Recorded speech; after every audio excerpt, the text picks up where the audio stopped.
Assalamualaikum warahmatullahi wabarakatuh.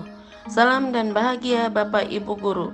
Berjumpa kembali dengan saya, Sukia, calon guru penggerak Angkatan 10 dari SDN Cikande Permai, Kabupaten Serang. Video ini adalah koneksi antar materi Modul 2.1 Pembelajaran berdiferensiasi. Apa itu pembelajaran berdiferensiasi? Pembelajaran berdiferensiasi adalah usaha guru dalam menyesuaikan proses pembelajaran di kelas untuk memenuhi kebutuhan belajar individu murid.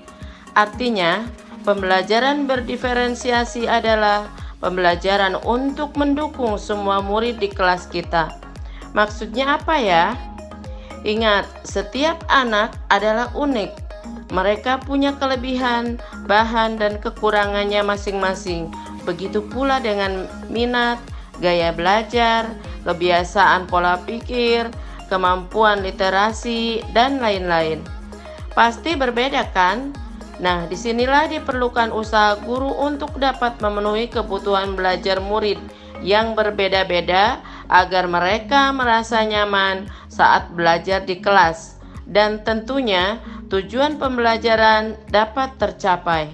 Lalu, bagaimana ya cara untuk dapat melakukan pembelajaran berdiferensiasi di kelas? Agar dapat melakukan pembelajaran berdiferensiasi, guru harus memahami tujuan pembelajaran terlebih dahulu. Selanjutnya, mengetahui dan merespon kebutuhan belajar murid, menciptakan lingkungan belajar yang mengundang murid untuk belajar, melakukan manajemen kelas yang efektif, dan lakukan penilaian berkelanjutan. Berkaitan dengan kebutuhan belajar murid, guru harus memahami 3 aspek berikut ini.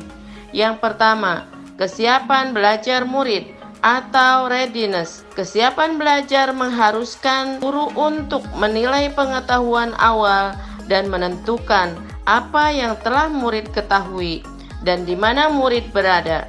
Yang kedua, minat murid. Minat setiap anak pasti berbeda-beda. Minat adalah salah satu motivator penting bagi murid untuk terlibat aktif dalam proses pembelajaran. Dan yang ketiga, profil belajar murid. Profil belajar murid berkaitan dengan lingkungan, budaya, gaya belajar, dan kecerdasan majemuk yang berbeda antara satu anak dengan yang lainnya. Kebetulan, belajar murid dapat diidentifikasi berdasarkan cara-cara berikut ini: mengamati perilaku murid-murid, mengidentifikasi pengetahuan awal, mereview dan melakukan refleksi terhadap praktik pengajaran berbicara dengan guru murid sebelumnya, membaca rapot murid di kelas sebelumnya, atau bisa juga menggunakan berbagai penilaian-penilaian formatif dan diagnostik strategi untuk mendiferensiasi pembelajaran.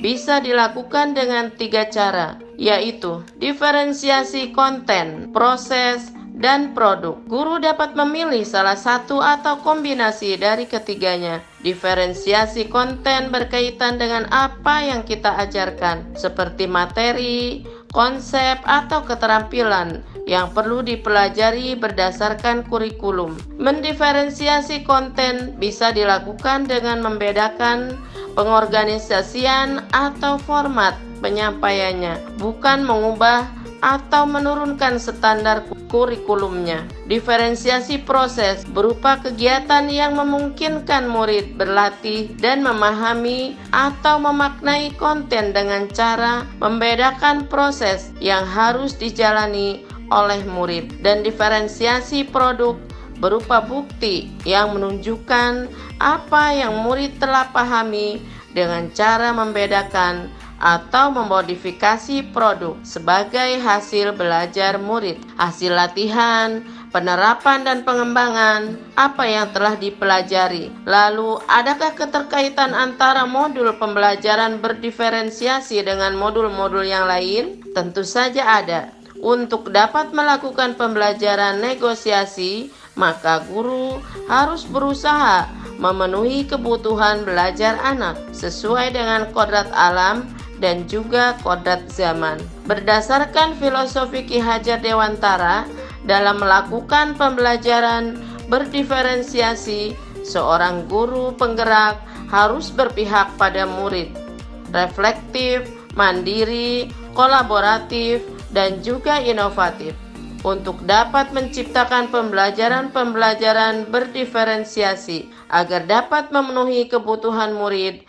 Dengan demikian, seorang guru penggerak dapat mewujudkan kepemimpinan murid dengan menuntun murid merdeka belajar. Hal ini sesuai dengan nilai dan peran guru penggerak. Selanjutnya, pembelajaran berdiferensiasi pun dapat menjadi salah satu strategi untuk mewujudkan visi guru penggerak yang berpihak pada murid.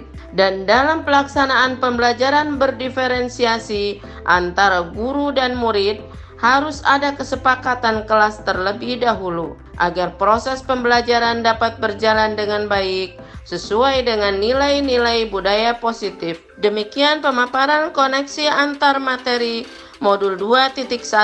Semoga menginspirasi dan terima kasih. Salam dan bahagia. Wassalamualaikum warahmatullahi wabarakatuh.